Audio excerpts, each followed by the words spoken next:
Hey, what's going on, everybody? Welcome to PCG Live. It is your boys, Van and Kyle. What's going on, Dr. Eggplant?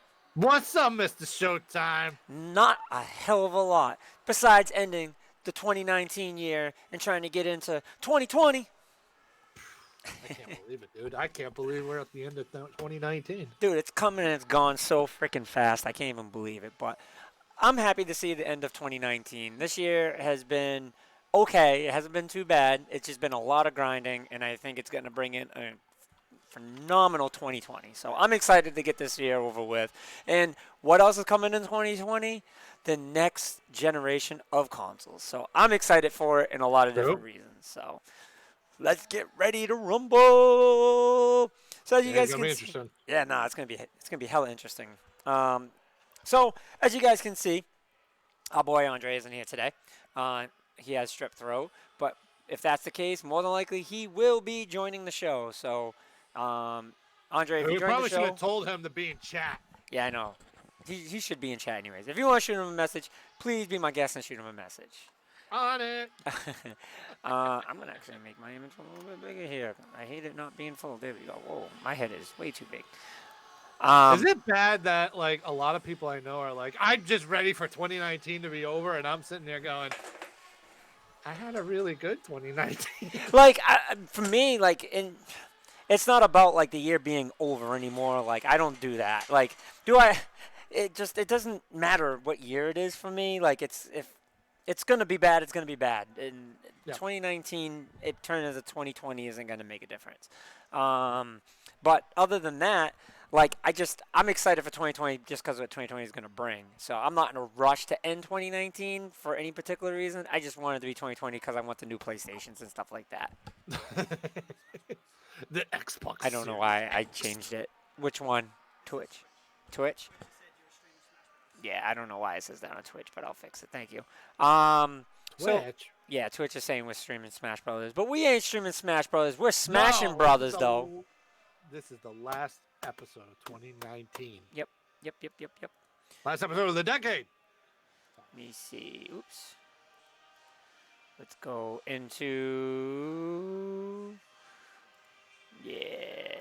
game talk show. All right, here we go.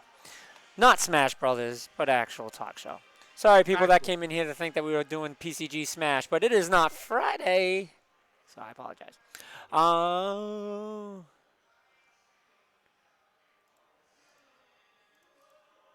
He's tinking, Um, folks.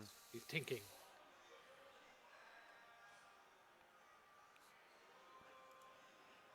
He's still tinking. all right, I fixed it. It's all updated now. Up, all fixed. So we are not smashing.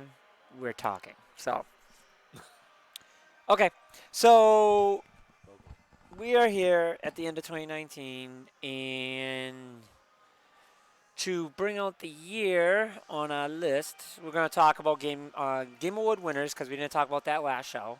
Yep. And we're going to do a brief recap of 2019 along with our own 2019 experiences, whether gaming, non-gaming alike. We're just going to chit-chat about that.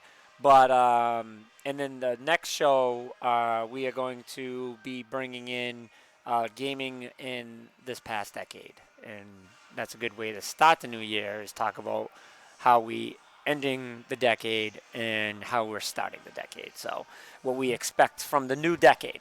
So that's today, and the rest I said is next week. Not next week. Yeah, next week. Right? Yeah, we have a show Next week in 2020. Yep. Yep. So next week's show will be in 2020. So why don't you open us up, Dr. Eggplant, with what we got going on?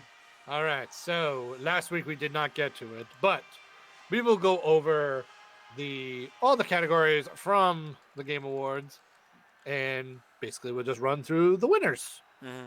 And if we have any comments, we shall make our comments about them. We will start from the bottom, which is Best VR/AR Game. The nominees, if you did not know, were Asgard's Wrath, Blood and Truth, Beat Saber, No Man's Sky, and Trover Saves the Universe. The winner was Van's Game Beat Saber. Mm-hmm. So I mean, I love Trover Saves the Universe too. Um, it's just such a funny game, such a funny game. But my game is Beat I've heard. Saber overall. Yeah, I picked Beat Saber. I had a feeling Beat Saber win. It's made a very huge impact as far as like in the VR Mm-hmm. world Mm-hmm. this past year. So no doubt, I had a feeling it would win. As good as a couple of the other games were, Beat Saber. Mm-hmm. For me. All right, the next category. How did you do this? Are you starting from the last ones? So on the website, if you just go to view categories, Yep. um, Do they have it, view? They have a way to view all of it, or are we just pushing it by category? we're just going by category. We'll skip a few of them Oh because wait, I hold know on. they're But it probably. says previous category. Okay, no, no. I was just trying to figure out how it worked. Oh Does yeah, it? you could do like previous Oh category. yeah, it has the winner too. Okay. All right, cool. I'm with us. I'm with us. All right, so best strategy game. The nominees were Age of Wonders, Planetfall, Anno 1800, Fire Emblem Three Houses, Total War Three Kingdoms, Tropico 6, and War Groove. The winner was Fire Emblem Three Houses, which I still need to play. Mm. I haven't bought. I actually bought the expansion pass as well, so there's no excuse for me not to play it now because I've invested. I'm invested. All right, next category. We've got best sports slash racing game. The nominees were Dirt Rally 2.0, Evolution Pro, Evolution Soccer 2020. Oh, I said it wrong. eFootball Pro Evolution. Crash Team Racing Nitro Fueled, F1 2019, and FIFA 20. The winner, no surprise, Crash Team Racing Nitro Fueled. This was kind of a weak category, I'm not going to lie, Yeah, except for no, one it's game. weird. It was a weird one. Two soccer games, an F1 game, and we had a dirt rally game. Yeah. So pretty much I was looking at it like, yeah, if Crash doesn't win, something wrong with this category. Yep. Yep. Yep. All right, next movement. Oh boy. Okay, so the nominees for Best Score in Music were Cadence of Hyrule, Devil May Cry 5, Death Stranding, Kingdom Hearts 3, and Sayonara Wild Hearts. The winner was Death Stranding. You gotta be shitting me on that one. Like, really? See, I'm not too familiar with the soundtracks of the Death Stranding. Devil May Cry, I got that one, but the Death Stranding one, I wasn't too familiar with it, so I don't know. So basically, listen, all the music in Death Stranding, that when I went back and heard it, it's good. It's very good. It's great what Kojima bought. Oh, sorry. Uh listen, listen. All I'm saying is this. Like, it says on the thing on score music for outstanding music, inclusive of score, original song, and or licensed soundtrack. They should just take the licensed soundtrack out of there and do the other three. Because if that was the case, that Stranding wouldn't be in the freaking category. You know what it would have been in the category, in my Mm. opinion. Should have been there, but I don't know. I was not happy. I was definitely not happy about that Yeah, category. I think I made my point clear I was gonna like say, yeah, you made your point few clear with the weeks, reaction.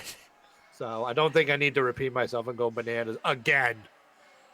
But, so the only one that aggravated the shit out of me. But we'll move on from that. So, nominees for Best Role Playing Game were Final Fantasy XIV, Kingdom Hearts 3, Disco Elysium, Monster Hunter World, Iceborne, and The Outer Worlds. The winner was Disco Elysium. I'm a little shocked by this one. I know a lot of people were talking about Disco Elysium, Asylum. It's Asylum, right? No, it's Elysium. Is it Elysium? If it was Asylum Is starts the with an S's A. would be some in the front. Yeah. Elysium. I didn't think it would win it over. I mean, that's a big win for that game. That is a huge win. Look at the games on here. Yeah, that's a big win. You just beat all the major first titles, first parties, Yeah. Yeah. triple A's, man. Final Fantasy 14, that's been an ongoing great MMO. Hmm. But Kingdom that's Hearts all. 3, which everyone's been waiting for years. Monster Hunts. But all right, but the thing with Kingdom Hearts 3 though is that people were waiting for it for years, and then people played it, and then it just fell off. Yeah, Like there but was no hype after the fact that it came out. the hype itself, you know what I mean? The hype itself is won awards. Like not saying this specific game, but I'm saying in the past games in general, games have won awards just off the hype itself. Well, absolutely, I agree with that. But the problem is it was so much hype, and then when it came out, it got zero hype after, and I think that affected it for the rest of the year. Like, because everybody was talking about Outer Worlds, Resident Evil 2, Devil May Cry 5, Death Stranding, freaking like Luigi's Mansion, all these other games, and like you never heard Kingdom Hearts 3 in any of that talk, which is unfortunate because so many people were hyped for it. It just, I don't know. It just, I didn't play it. I got to play all the other Kingdom Hearts anyway, and then play this one. But it just fell off for everybody. Yeah. But even Monster Hunter World Iceborne, like Monster Hunter World has been crushing it since it came out, and that didn't even win. Outer Worlds got super praise from people, including What's Good Games. So big ups to Disco Elysium on winning this one. Yeah, no, I definitely think this was a big win. That's a huge win for them. Yep. All right. Next category. We've got. Oh, you'll like this one. Yeah, no, I figured this one. Like, Best performance. The nominees were Ashley Birch as Pavarti Holcomb in The Outer Worlds, Courtney Hope as Jesse Faden in Control, Mads Mikkelsen as Cliff in Death Stranding, Laura Bailey as Kate Diaz in Gears 5, Matthew Peretta as Dr. Casper Darling in Control, and Norman Reedus as Salmon Porter Bridges in Death Stranding. The winner was Van's pick, Mads Mikkelsen. Which is funny, because as much as he's my pick, I said, like, I'm picking him because I love him as an actor, and he does such a fantastic job. And I don't want to say I was way more excited with him over Norman Reedus, because I do like Norman Reedus, especially in Walking Dead. Like, I do like his role. But, like, Mads, Mads, that's how you pronounce his name, right, Mads? I just enjoy his performances. Like, he always plays, like, these dark characters. Like, when he played in Hannibal, it's just, he did such a good job. Like, you believed who he was. So I'm very happy to see that. I'm very, very happy to see that. I haven't gotten to play Death Stranding yet, so I don't know how his character is in the game. So I'm very interested to see how his performance was. He's by far the most accomplished actor in that whole list. Yeah. For sure. Like, he played a great Bond villain. Again, he played well in Hannibal, like you said. Would you say over Norman Reedus, though? Absolutely. I mean, maybe over these other actors? Absolutely. But he's the best actor out of all of them.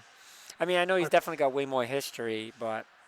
Let's put it this way, okay? And this is no offense to Norman Reedus, right? Norman Reedus basically is just, he's super popular because of Walking Dead. I bet you a lot of people forget he was in Boondock Saints. Nobody talks about him in Boondock Saints. Some people. Some people, yeah, but you hardly hear anybody talk about Norman Reedus in Boondock Saints. But think about it, like Boondock Saints, and then what did he do for years? Nothing really. And then it was Walking Dead, and he just caught fire with Walking Dead. Mads played a Bond villain, played Hannibal, and played a bunch of other characters that he absolutely crushed it. So by far, I think he's the best actor, even though I wanted Laura Bailey to win. I wanted Laura Bailey to win so bad. You know why, anyway. Yeah. Favoritism, biased. Yep. Good win for Mads. Next category. Best ongoing game. The nominees were Apex Legends, Destiny 2, Fortnite, Final Fantasy 14, and Terra Clancy's Rainbow Six Siege. The winner was, no surprise, Fortnite. Which we said that. And we didn't say that just because people liked it. We said it because of the fact of, I even said it myself, like I hate to say it, but when it comes to fan experience, like pleasing the fans and the gamers that play the game, like they're definitely doing that. Yes. They're Yes. forever changing their game. So They got their hands in everything. They just did Star Wars the stuff. Star Wars one is super cool. Yeah, which even Andre told me that was like amazing Yeah. With how the they did it. lightsabers and stuff like that, like I thought that was really, really, really cool. Yes, absolutely. So that was no surprise. That was a sweep for everybody. With Yep. me, you, and Willie, we all picked it. Yep. Yep. Next category. Okay, this one I was kind of surprised. I was kind of surprised on this one. Best narrative nominees were Plague Tale: Innocence, Control, Disco Elysium, Death Stranding, and The Outer Worlds. I'd have to say the biggest surprise out of this entire event, maybe second biggest surprise, maybe second biggest surprise, Maybe. is this. Yeah, Disco Elysium won. Yep. Yep. Now I'm like, okay, maybe I should check this game out. Now I'm thinking maybe I should be checking this game out because we like kind of dead set thought that Death Stranding was winning this one, and it didn't. Yep. So I'm like, okay, Disco Elysium might be a really good game that I probably should be checking out right now. Yep. And it's an indie game, Yep. which is crazy. Which I mean, crazy, but at the same time, we're like, well, we've seen this coming for years now. That indie games are just going up. Yep. They are definitely blowing up more and more. So that's a huge win for Disco Elysium. Yeah, they definitely deserve the props. Like that's a big win over some big titles that were really like Control.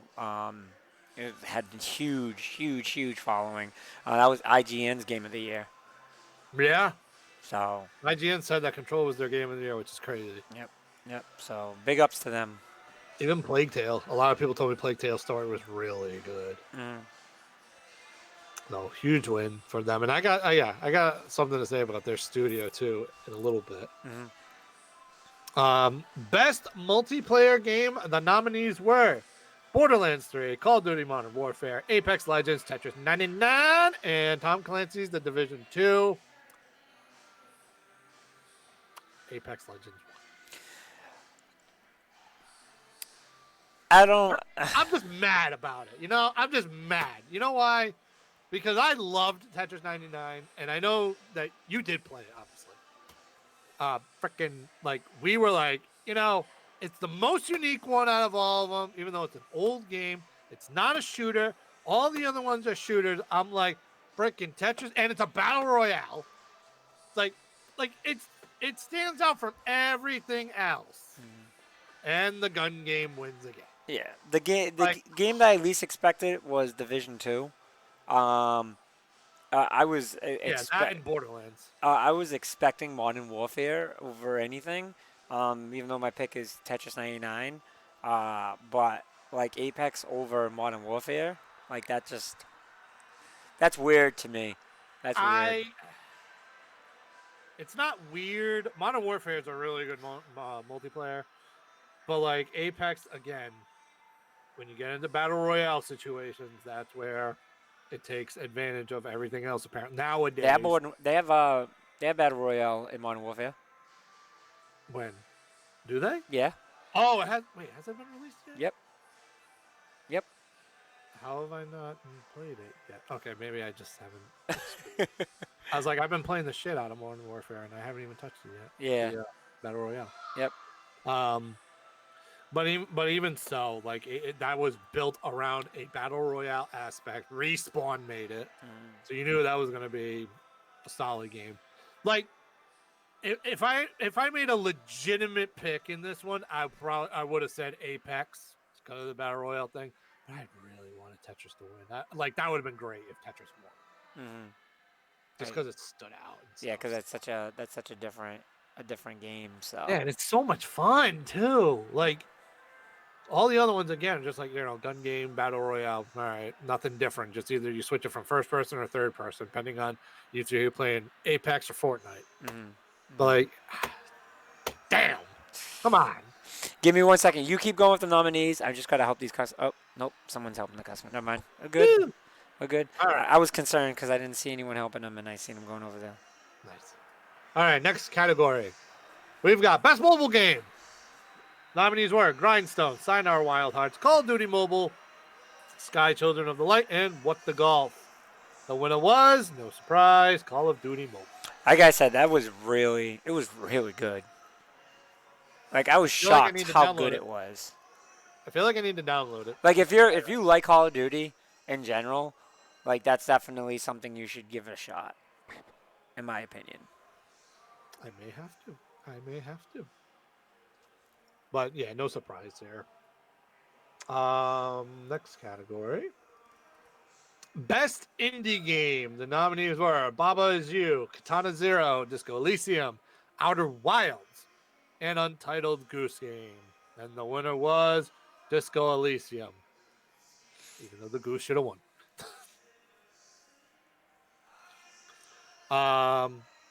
No surprise here.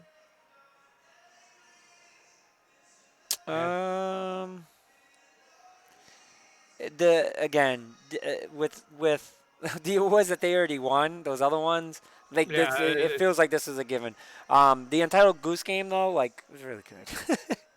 I know. Like it got a lot of like hype hmm when it came out, and I was hyped. But like when they first showed it, I just bought it the other day, by the way. So now I finally own it. So I'll be very happy. All right, next category. I believe Van is he's having a little chit chat, ladies and gentlemen. Let's see. Oh, all right, here we go. Ah, all right. So this is interesting.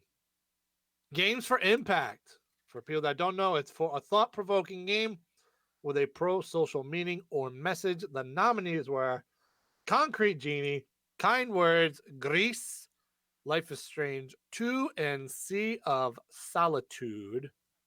And the winner of that was Grease. Never played the game, so I know. I feel so bad because I'm like, oh, what was the meaning behind Grease again? it's got to be pretty good again if it be Life is Strange, Concrete Genie, and Sea of Solitude. Oh, okay. It's a game about bringing color and song to the world. It's also about loss, pain, and oh, okay. So Grease kind of went like all over the place. It's like it's about bringing color to the world, but it's also about loss, like dealing with loss and stuff like that. Mm. Um, so that one had multiple meanings behind it, kind of like Life is Strange too, because that was the thing I was saying. When we were talking about it a couple weeks back was, are they going to go with the game that has multiple meanings or the game that's got like pretty much one meaning, like a Sea of Solitude? I'm curious. Like visually, I think it's super impressive. So I'm Yeah, very interested in it visually. Like that's something that always catches my attention is what a game brings visually. mm, absolutely. So uh, a lot of games like that lately have been having a lot more meaning. So Mm. So big win for Greece, big win. mhm. All right, then the next category is game direction. Awarded for outstanding creative vision and innovation in game direction and design. The nominees were Control, Resident Evil 2, Death Stranding, Sekiro, Shadows Die Twice, and Outer Wilds. The winner was Death Stranding. So I'm not surprised. One of the No. things, I mean, all the games I think except for Resident Evil 2 should have been in this. Resident Evil 2, I don't think really deserved to be in this. I just don't. No. They remade a game that has been made a billion times. Not like Resident Evil 2 itself, but like the zombie whole thing is not really creative vision or innovative. Control was. Stranding was. Sakuro's Shadows Don't Die died twice. I that could be on the borderline. Because I don't know. That's just to me on the borderline because we have seen games that are like that. I just heard Control's story was really unique, and obviously Outer Wilds too was very creative. By the way, hi, Dwally. Dole. No, I agree. Like, Resident Evil 2, no, they really didn't do anything different because they've been doing the over-the-shoulder cam since Resident Evil 4, which was, 15 years ago? So they've been doing it, and the only thing I can think of that would be them going in with a different game direction is that they went back to their old way, which is make it more creepy. Mm. But that should have been it the whole time. Like Resident Evil 4, let's put it this way, prior to um, Resident Evil 2, Resident Evil 4, as far as over the shoulder cam goes, was the last creepy one. Mm-hmm. 5 came out, actiony. 6 came out, super actiony. Not that I didn't mind it, but I can understand why people were like heated about those two. So like you had super action, super action. They went to Resident Evil 7, went first person, which was totally different. Mm. But that was to complement VR, obviously. Mm. And then they remade Resident Evil 2, and I think they like hit it on getting back to where they should have been at. So was that you? Yeah, someone was trying to call my Facebook. Ah. I don't know why. I don't know if it was an accident or not. But don't. Word of advice: don't Yes. ever just call me on Facebook without messaging me first and giving me a heads up. That's a no-no. Noted. That's a no-no. That's a Even though no-no. I never do 50. Unless it's an emergency and this was an emergency. Yes. Yeah, this was an emergency, so I'm a little upset about that. Just happened right now. So anyways. Okay, but anyway. Do I check my phone thing? It was me. RE7 was oh, poor Lily. Yes, RE7 was love. It was awesome. But yeah, that's the only thing I could think of with Resident Evil 2 was they did over the shoulder and went back to creepy. Mm-hmm. And that was game direction. So I agree. Probably was the worst one in the group. Mm-hmm. But yeah, Death Stranding deserved the win this one because every other one was like, I mean, there's no really different direction with all the other ones. So good win for Kojima. Not that the other one was a good win, but anyway.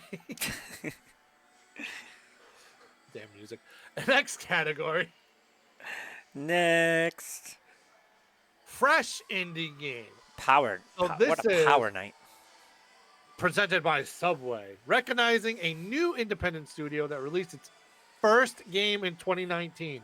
The nominees were Nomada Studio for Greece, Dead Toast Entertainment for My Friend Pedro, Zaum for Disco Elysium, Mobius Digital for Outer Wilds, Mega Crit for Slay the Spire, and House for the Untitled Goose Game. The winner was Zaum for Disco Elysium. Yes. Now, cleaning up house. This is why I wanted to talk about Disco Elysium now, because it beat all those other games in all those categories that we were like surprised that it won. And this was Zaum's first game. Yep. They are going to get a lot of cred. Yep. And now, for it being its first game, they're going to get a lot of press. Yeah, I agree. A lot of people are going to be looking for their services. So, big ups to them. Big ups to them. People are going to want their games for sure now. All right. On me and Van category. The nominees for Best Fighting Game. Or Dead or Alive 6, Jump Force, Super Smash Bros. Ultimate, Mortal Kombat 11, and Samurai Showdown. No surprise, the winner. Yeah. Rightfully Do we so. even have to talk about it? Rightfully so. Super Smash Bros. Ultimate. Do we even have to talk about it? Like, I mean, we should just because it's Smash. Yeah. Because it's Smash. Because how good is Smash? For real. Yeah. Like, it's unbelievable. Yeah. Like, this should have just been like, all right, who's racing for second because we all know who won. Yeah. Just that I think that could be the best fighting game of our generation right now. You know Would what I you mean? say that was? And I think we'll get into that next week Yeah. uh, to talk about it to wrap up. The millennium, not millennium. Is it millennium? A millennium? Sorry, Damn! It's sorry. already been 1,000 years. Yeah, Woo! sorry. Not millennium. A decade. Decade. And I think we get into that next week. But Yeah. I just everything they did in the game is something that fans are all asking for, and it's a fantastic game. So all Let me around. ask you something for next week. Are we doing our top 10 games of the decade, or are we doing separate lists? What do you mean? Like, is there a list out there? That Well, no, but we could collaborate and think of one. We got a week. we can think about it. We'll figure it out. Just because that would be very interesting to see if we could have a collaborated list for game of the decade. Yep. Yep. All right. So, but anyway, back to Game Awards. Next category. Damn it! I thought Cat was in the future. Van is out there. Way out there, though. Way Way out All there. right. Oh wow, this is a whole Kyle category. All right, the nominees for best Nintendo game, family game are Ring Fit Adventure, Super Mario Maker 2, Luigi's Mansion 3, Smash Bros Ultimate, and Yoshi's Crafted World.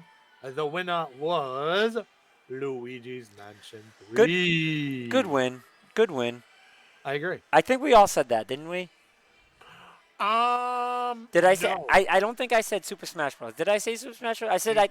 I think I said I think Super Smash Bros is gonna win, but I think I wanted Luigi's Mansion to win. No, no, because I think I said Luigi's Mansion is not really a family game. Yeah, that's what you did. Yeah, I think that was like the theory. Like Luigi's not a real family game. But there is multiplayer. I did say that, Yep. but I didn't think it was gonna win. Yep. But my pick was Super Mario Maker 2. I thought it would win. I didn't think Smash was gonna win, even though I would say the top three games in that whole list were Mario Maker 2, Luigi's Mansion 3, and Smash Bros. Ultimate. Yoshi's Crafted World was a co-op game, but it was not. It's not like whatever. And then Ring Fit Adventure is a can be a family game, but I don't think it was going to compete with the other three.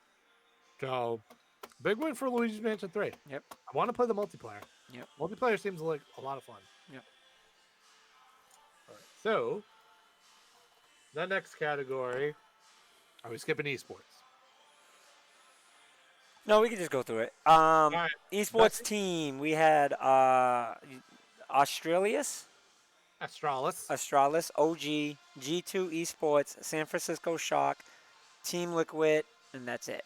I thought Team Liquid was going to win it, but G2 Esports won. G2 Esports was the winner. Yeah. I agree. I thought Team Liquid was going to win. Yeah. That. I apparently don't know enough about esports teams. Neither do I. So G2 is the winner.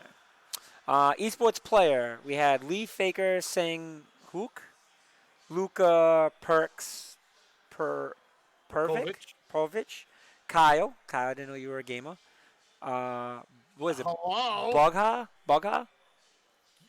Kyle Buga Giersdorf. Okay.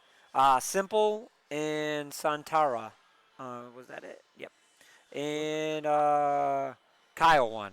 Good job, Kyle. Congratulations. Yay, I won something. From Sentinels for Fortnite. Sentinels for Fortnite. Yep. So big up to Kyle Buga Giersdorf for the win. Dude, you can do esports host. I can't. Dude, these names. What the fuck? The nominees for. I'm actually shocked that someone didn't win. The nominees for best esports host are Alex Machine Richardson, Paul Redeye Shaloner. I think I got that wrong. Chaloner. We got Challenger. Yeah, I can't get that one. Usually I'm good with this stuff too.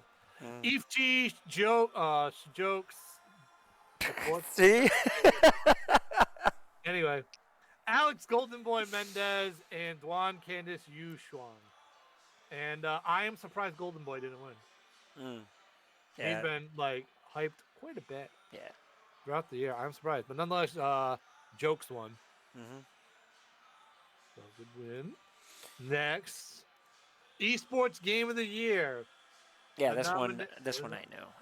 I believe I said this. Remember when we were making predictions for the name of the new Xbox, and I said Xbox Sentinel because I do remember that. We did say he wanted Xbox Sentinel Yep. for the Xbox One X. Yep. Yep. All right. Anyway, esports game of the year. The nominees were CS:GO, Dota 2, League of Legends, Fortnite, and Overwatch. And the winner is Lol, lol, lol, lol, lol. League of Legends. Which did League of I said Legends. League of Legends, right? Yeah, I think he did. Yeah, just League of Legends is too big. That I know. Like, But Overwatch has its own league. yeah, but League of Legends has several leagues. But it's Overwatch. Overwatch has one league that's brand But new. Robert Kraft has ownership in an Overwatch team. League of Legends, there's teams around the world. Around the world. Overwatch is like really there is an mainly Overwatch, not an Overwatch league. It's mostly United States. but there is a London team. There is a London team, but Just- League of Legends is everywhere. Everywhere. And they've been doing it for years. Overwatch is better. Years. Anyway. You'd be surprised. Like, I was shocked. Like, I told you guys the story when I went to the League of Legends in Boston. Yes. It was super hype. Like, I was like, this isn't going to be fun. Like, yo, I was like, this is dope because I made it a point to understand the game before I went. Like, I really made it a point, even to the point of I played it a little bit more. And I got so that way I could understand, like, hey, when something dope happened, like, I know someone doesn't have to tell me, hey, that was dope, because it takes away the wow factor. So when things started happening, I knew, and I was just like, oh my god, like, seeing it at a pro level was phenomenal. I'm not saying Overwatch isn't. Like, I think, Overwatch could be, super dope. I think all these games on their own. Dota 2 is just way too fast of a game for me. Like, I don't even know what's going on 95% of the time. I don't. So that's a game that, man, multitasking at the 10th degree, like, ridiculous. But just League of Legends is, even though Dota is really what started esports, League of Legends just took it over. Fortnite just doesn't exist in esports right now. Yes, there's some things that go on there and that happen with Fortnite, and yeah, they had that big tournament. League of Legends does tournaments like that on a yearly basis, a few times a year, and they reach the numbers that reached on a regular basis. I just don't think Fortnite is strong enough to do that, and it's just a really hard game to compete with esports-wise and to keep track with and make everyone happy. For League of Legends, it's very simple: you win or you lose by team. That's it. No complications. One of the simplest games you can do. Dota the same way. Counter-Strike same way. Even Overwatch. Just Fortnite, you can't. With Battle Royale, it's so difficult because there's so many different factors that factor into it. So. All right. By the way, Nanashi on Twitch, what's going on? I used to only play Dota, but none of my friends did. Now I play League. Like, I agree. League is a lot of fun to watch. Like, I won't disagree with that because I've watched, like, some League stuff. Mm-hmm. You know me. I'm just very biased with Overwatch. Mm-hmm. Very biased. Why can't I say Overwatch too? Anyway, big win for League. The next category, Best Esports Event. The nominees were the 2019 Overwatch League Grand Finals, EVO 2019, League of Legends World Championship 2019, Fortnite World Cup, I can't do the names today.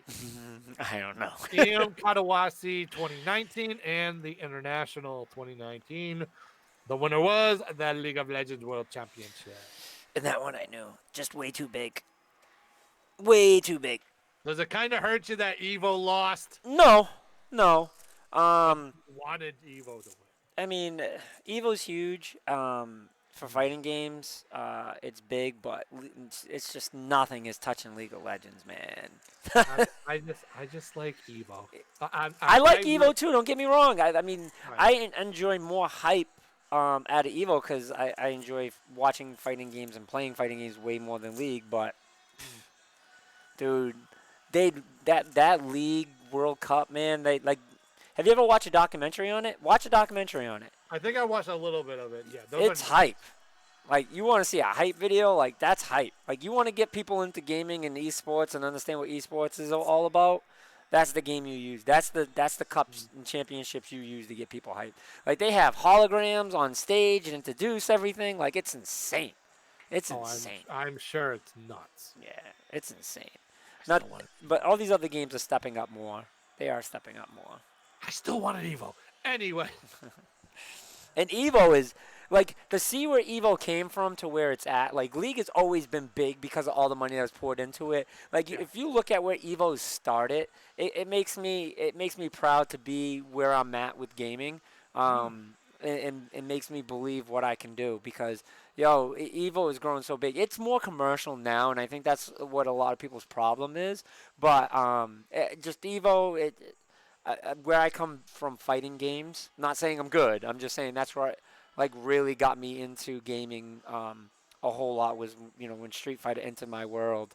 I was just like I love this. I mean I've always been into freaking video games like Mega Man and shit like that, but competitively against other people like fighting games is what introduced me into like hey I'm gonna show off against my friends and yeah.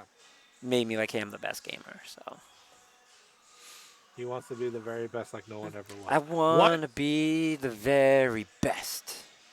No one was Whatever before. was. All right. I really gotta start playing that. Yes, you do. Couple weeks, I will be back, and I will be streaming Pokemon. The Master will be unleashed in a couple weeks. But I gotta still work on what I brought up to you too. Oh yes. Yeah, because that's gonna be dope. I'm still. Yeah. Trust me, that's still on the plans, man. That's still on the plans. That's right. You let the Master help you out with that. Anyway, I gotta so beat you. the next category was Best Esports Coach. The nominees were Eric Adrian Hoig, Nuri Kane Jang, Danny Sonic Sorensen, Fabian Grabs Loman, Kim Kakoma Jeong-gyun, and Tetuan Sakshika Merloz. And the winner was Danny Zonic Sorensen for Astralis in CSGO. All right, next. Me and Dolly category. Content Creator of the Year. Nominees were Courage, Dr. Lupo, Shroud, Ewok, and Greg. I think it's just Greg. The winner was, kind of no surprise, Shroud. Is that who we said? We said Shroud, or did I said Shroud.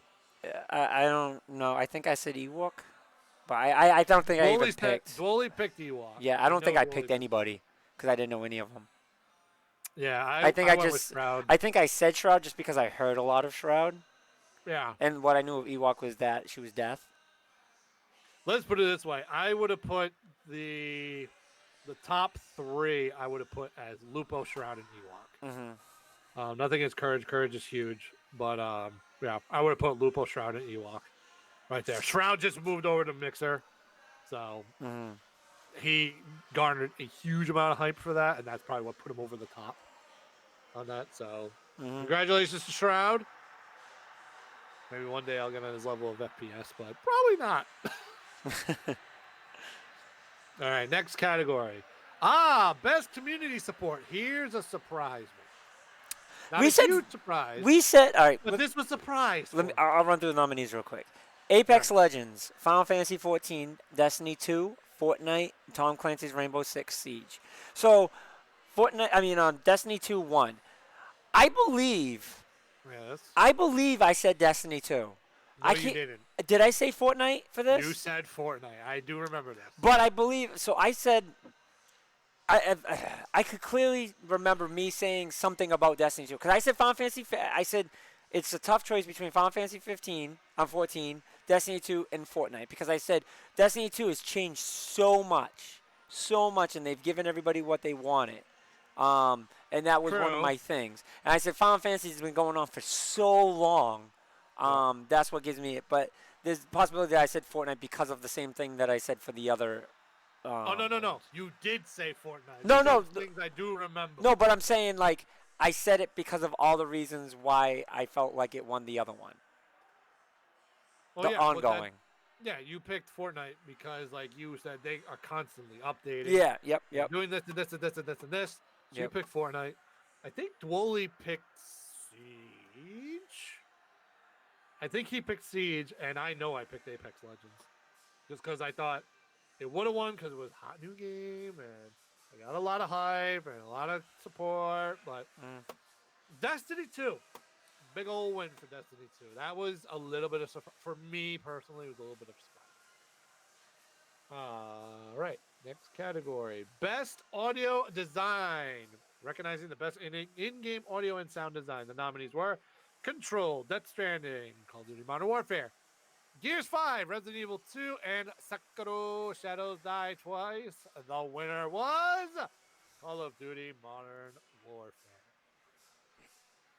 Darn it!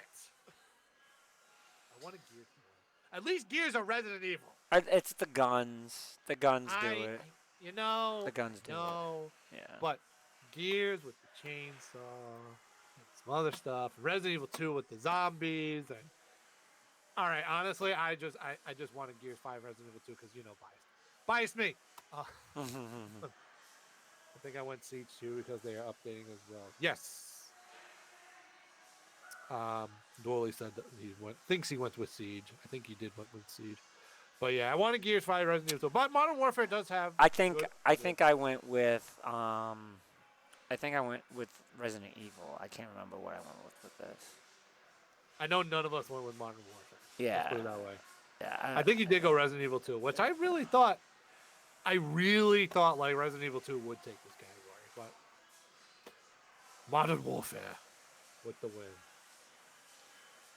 All right, next category. Best art direction presented by Samsung QLED. Shit, I want one of those. The nominees are Death Stranding, Grease, Control, Sayonara Wild Heart, Sekiro Shadows Die Twice, and The Legend of Zelda Link's Awakening. The winner was Control. I want to say that I picked Legend of Zelda. We all picked Yeah. Link's Awakening. Yeah, because I said I was so impressed with what they did with that. Um, apparently, Control's got a lot of good art. Apparently, it's got really good art. Because I was with you. I'm like, gotta go with my boy. Gotta go, my boy. Back to guitar practice. See you, boys. All right, Nanashi, have a good night. Thank you for joining us. Anyway, yeah, I wanted Zelda. Again, bias me. This is all just gonna be like, I wanted this because bias me. This is gonna be my whole thing right now. But all right, big win for Control. The Yep. next category, best action adventure game. Nominees are Borderlands 3, Control, Sekiro Shadows Die Twice, Death Stranding, Resident Evil 2, and The Legend of Zelda Link's Awakening. The winner was Sekiro Shadows Die Twice. Good for them. Heavy category. I think I picked that. Think you picked what? Sekiro. You did not pick Sekiro. Who did I pick? You definitely did not pick Sekiro. For best action adventure game? Yeah, I'm pretty sure you went, I think, like Resident Evil 2. We'll have to go back and watch. Yeah, I don't think I did Resident Evil 2. We'll have to go I back think if any, I know I didn't pick Death Stranding. I think I went with Control because of all what I heard. But I think it was between Control or Sekiro because I heard a lot about Sekiro. Are you sure you didn't pick Resident Evil 2? I'm almost certain I didn't go Resident Evil 2. I don't think there's much of anything that I voted Resident Evil 2. Dwoley says, I bet I win Resident Evil 2. Dwoley, go back to the episode, right? Dude, this was a while ago we did this. Did these votes. That's what I'm saying. Like, yeah, this was a Dwoley, while go back to the ago. episode while you're watching and see what we picked. You'll have to scroll like towards the end. I think. We should have timestamped. We should start doing. Never mind. Anyway, so Sekiro with the win. Kind of. So they paid Eggy, I'm editing emotes. They I'm paid sorry. to just do. All right, so next category. By the way, this should have been a sign of future category.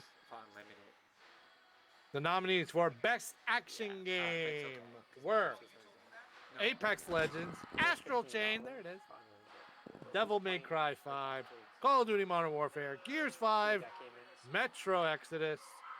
The winner of the category was Devil May Cry 5. I really liked this category. There was a lot of games in here that I was personally happy about, like Astral, Devil May Cry 5, Gears, Modern Warfare. I mean, I've been playing the shit out of it, but I was happy it was in there too. But specifically like Astral, Gears, and Devil May Cry 5. So if one of those three won, I would have been a happy boy, a very happy boy. So Devil May Cry 5 with the win. Capcom with the win. I do love Capcom. For anybody that doesn't know, Capcom is my favorite third-party studio, Yeah, in and case they've you, been crushing it the last few years. I'm sure everybody knows.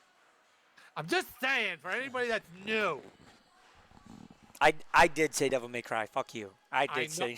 I, I'm not disagreeing with this. I know you said Yeah, Devil I May did Cry say Devil 5. May Cry. I even said Devil I, May Cry should have won. what did I vote? Oh yeah, I voted Gears 5, but I was You like didn't so vote. You didn't vote torn. Astro Chain. That's what you want to vote. Astro Chain. I was so torn because Astral Chain was there and Devil May Cry 5 was there, but Gears was there. You know how much I love Gears. Mm, And I'm like, oh, Astral was so good. Devil May Cry is Capcom, and Gears is Gears for me. mm, I was happy with any one of those three winning. mm. So I was happy Devil May Cry 5 won. That was great. Congrats to Capcom. All right, and now.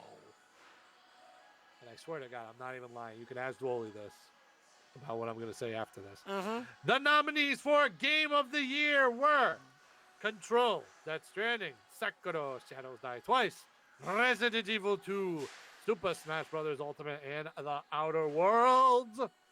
The winner was Sekiro, Shadows Die Twice. You can ask Dwolly when we were watching this that I yelled Yep. at the top of my lungs.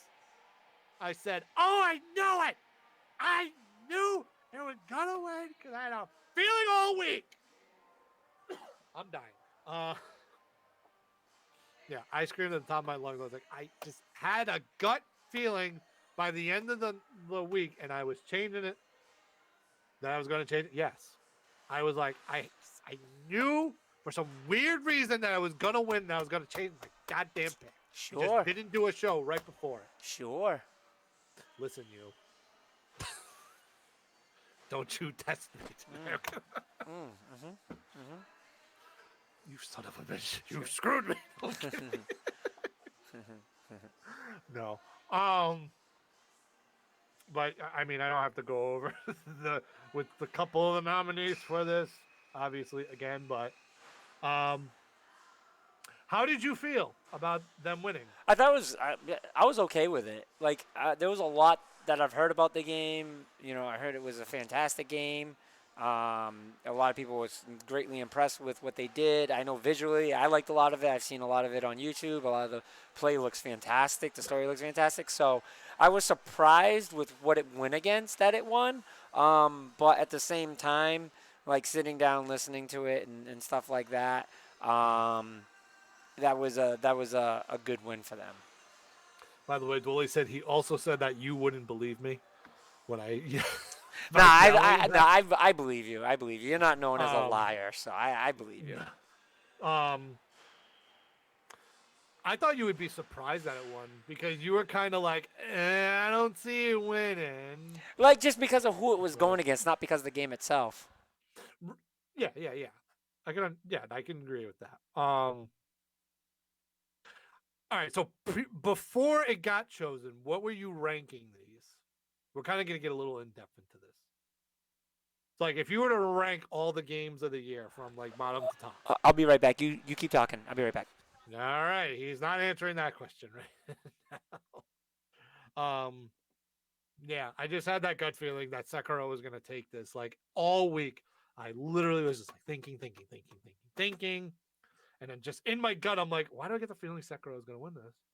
I was like, because Dwolly, like, I watched Trey play it, and freaking, like, when I watched him play, I was like, oh, wow, this game looks really, really good, but really, really hard. But it was so fluid, even for it being super duper hard. Like, it was so fluid in its actions and what it did. And it was pretty different from, a typical From Software game, because if you look at the Dark Souls game, Those games are super hard, but it doesn't move like kind of as quick as Sekiro does. Sekiro moves a little quicker than the previous From Software games, the previous Dark Souls games. Um, I really, I did really want Smash Bros to win. If Resident Evil 2 won, that would have been really cool because then that would have really opened the door for remakes as far as remakes winning the category. Because it was so well done, even for a remake. Jeez. It was so well done. Smash, like me and Van said before, that game, what Sakurai did for that game is just unbelievable. Like every single character is pretty much fairly different, even the Echo Fighters from each one. It's just the only thing it brought down that brought it down was spirits. If spirits mode was just like Subspace Emissary for the Wii, I truly believe Smash would have hands down won this category. I would have been like, no doubt, Smash Bros would have won this category, and we would have everybody would have went home a happy boy. Um, but Spirits brought it down. That's the only thing. But it's still a phenomenal game for you fighting fans. If you, for some reason, have not played Smash Bros Ultimate yet, by far the best Smash Bros of ever, obviously. Um, so I highly encourage playing that. Outer Worlds, for weeks, me and Andre pretty much were saying Outer Worlds is going to win. You got all this praise. You know, the Fallout New Vegas guys created it, which is Obsidian. Um, we thought for sure for a while, me and Andre thought Outer Worlds was going to win this. And then I was pulling a God of War from last year, thinking all week, had a gut feeling Sekiro was going to win this freaking category. Control and Death Stranding pretty much were at the bottom of the barrel for me. I did not think obviously Death Stranding was at the bottom for me personally. Control, I Death just had a feeling it Stranding wasn't going to hater. win compared to the other four. Death Stranding hater. Listen, there's no way that game should have won. That's by far out of all those games dead last. It's not better than Smash. It's not better than Resident Evil 2. It's not better than Sekiro. So you can compete with Control and Outer Worlds. Which I don't think it's going to.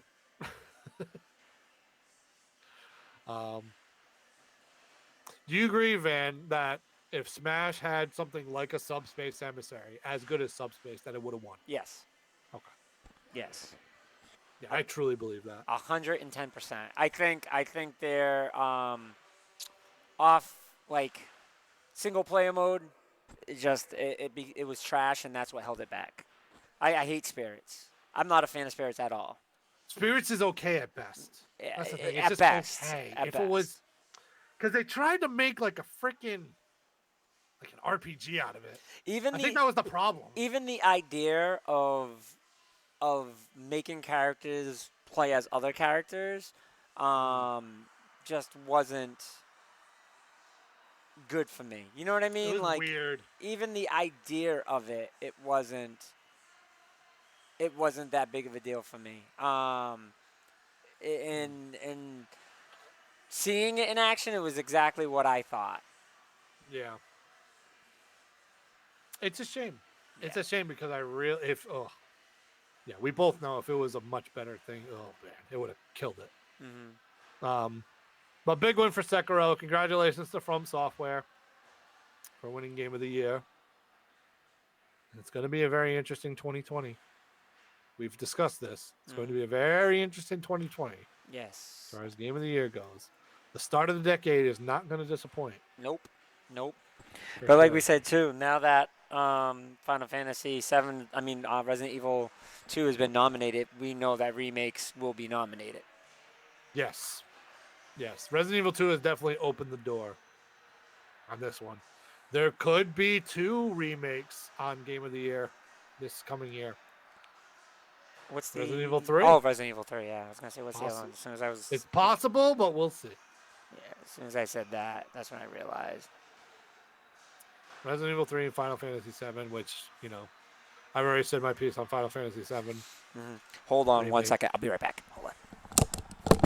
He's off again, ladies and germs. He's off again. All right, so that wraps up our discussion of the Game Awards. It was an okay. I thought it was an okay year. Nominees wasn't a super strong year for nominees. I mean, there's obviously a couple super strong games like your Smash Bros, Resident Evil 2, Sekiro came out swinging. But after that, not a hugely strong year. Disco Elysium was the biggest surprise this year for how many awards it took, especially with the awards it took, and it being Zaum's first game they ever made. Again, like we said, it's going to get a lot of press. Now, that studio is going to have high demand for themselves from Microsoft, Sony, Nintendo, and whoever else may want to work with them, or they just make their own stuff and then just disperse it to the fans. So I would say by far Zaum and Disco Elysium had the most successful game of the Game Awards this year. So big ups to Zaum for making Disco Elysium. I will definitely have to check it out because I do love me some indie games and it's getting a lot of praise. And I probably should try that out. All right, so just clearing out something, guys. Give me 1 second because that wraps up the Game Awards, which is the last big thing of 2019 as far as gaming goes. And it's now time to recap the year that was 2019. Now, I do have a list of the games from 2019. I mean, obviously, we've gone over quite a few with Disco Elysium again. We've talked about Kingdom Hearts, we've talked about Resident Evil 2, Smash Bros. Well, Smash Bros. Technically 2018 release, but it was up for the awards this year. Obviously, controversial with Death Stranding. When Van gets back, we'll talk some, your surprise game of the year, the biggest disappointment of the year. Because as much as we talked about the good games from the good games of 2019, there were some bad ones of 2019. So, Darksiders Genesis. Darksiders Genesis did that get released? Oh, it had a release date of 2019, so it's not out yet. So that does not count, guys. But gaming overall in 2019 was a good year. It was a good year. I would say, was it as strong as the last 2 years were? No, only because 2017 obviously brought the coming of the Switch. 2018 had some amazing games like God of War. But still, overall, 2019, pretty rock solid year for all the really good games that we just talked about. There again were some really bad ones. I would probably say, which is actually surprising. Actually, I have to think about this now because I was thinking about like the worst game of 2019.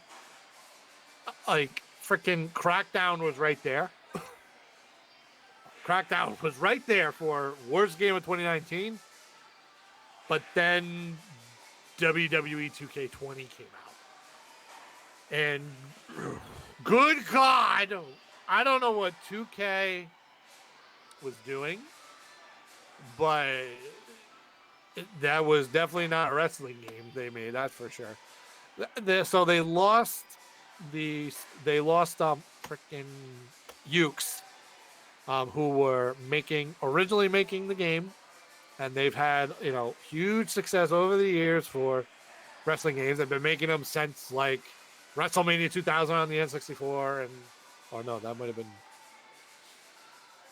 I think maybe Ukes was part of that. I'll have to double check myself. I could be wrong on that. But needless to say, they've been making wrestling games for a very long time. 2K pretty much dumped them, and they had the task of making the game for themselves. And for anybody that is a wrestling fan that has played WWE 2K20, I'm sorry, because that's not a wrestling game. I have no idea what 2K was doing. Glitches galore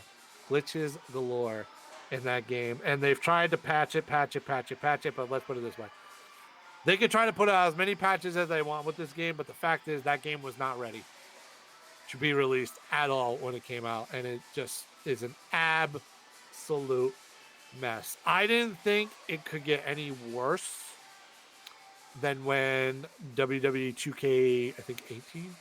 Yeah, when 2K18 came out for the Switch, because that was a mess to begin with.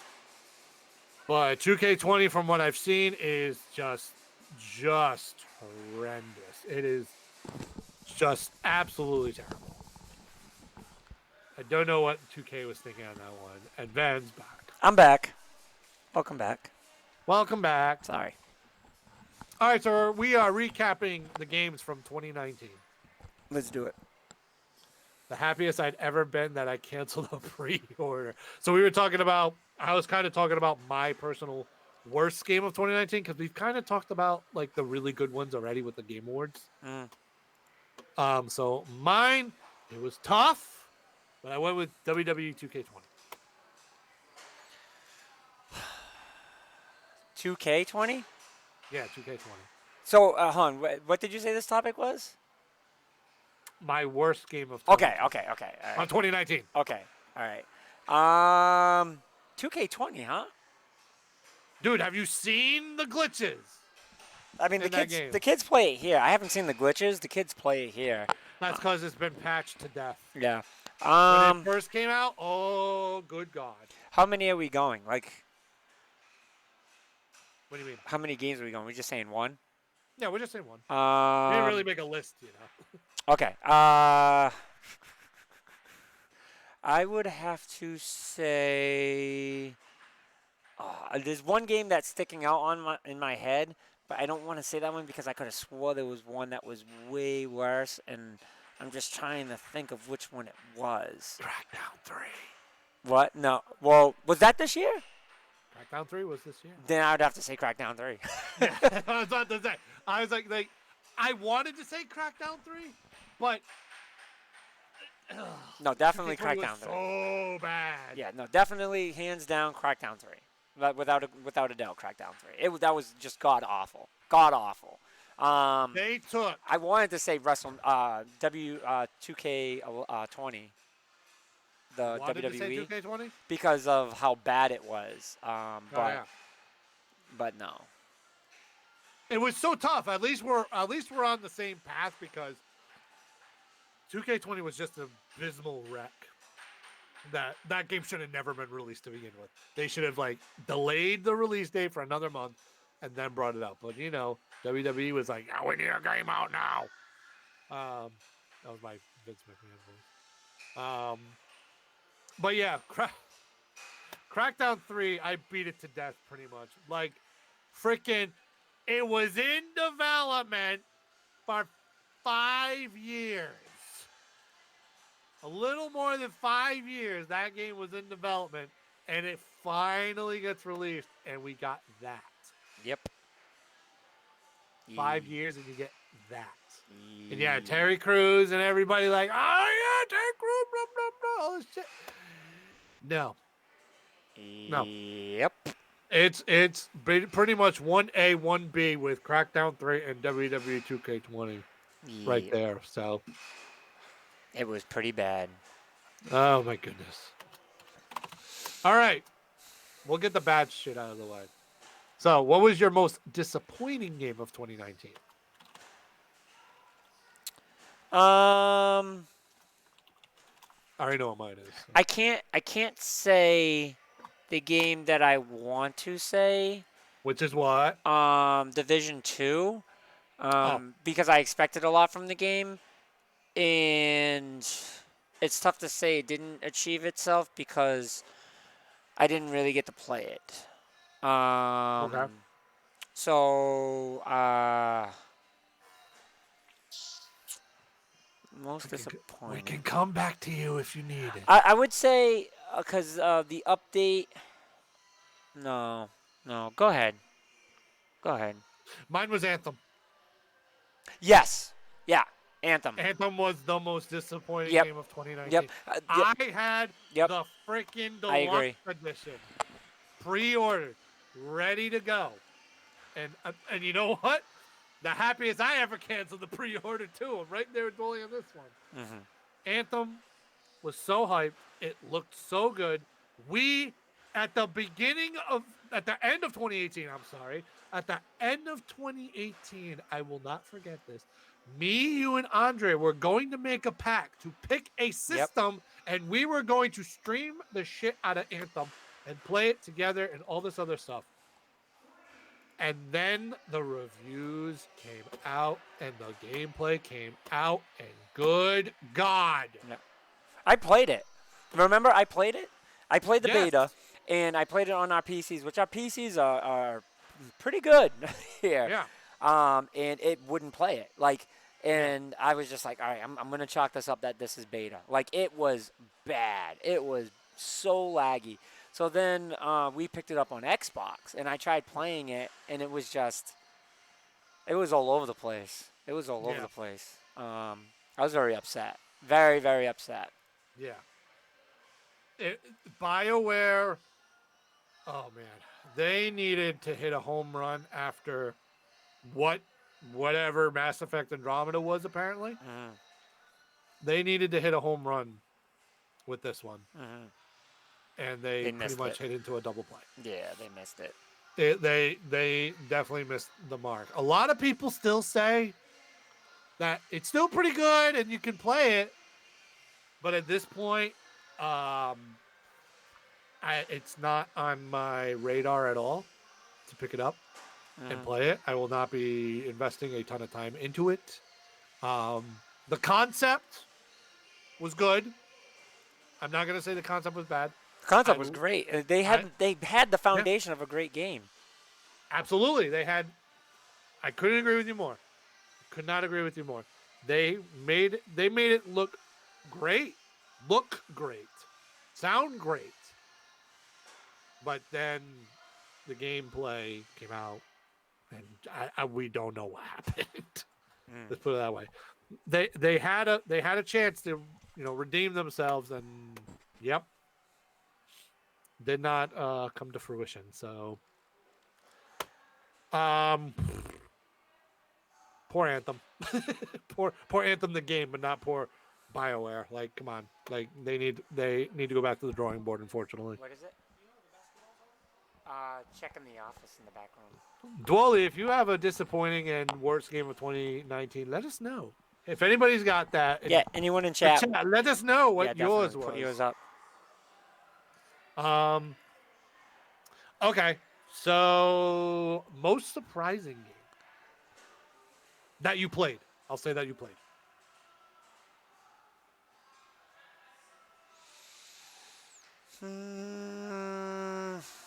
Most surprising, huh? Do you already know the one that you think is most surprising? For me, the thing. All right, which was the Sinking City, Dwally? Disappointing or worst? So Dwally said the Sinking City. I think he's gonna say it was disappointing. All right, mine that I've played, and this is gonna sound weird. Both. Wow. Dwally said the Sinking City was the worst game of the year and the most disappointing game of the year. Oh wow. Oof, that's brutal. I'm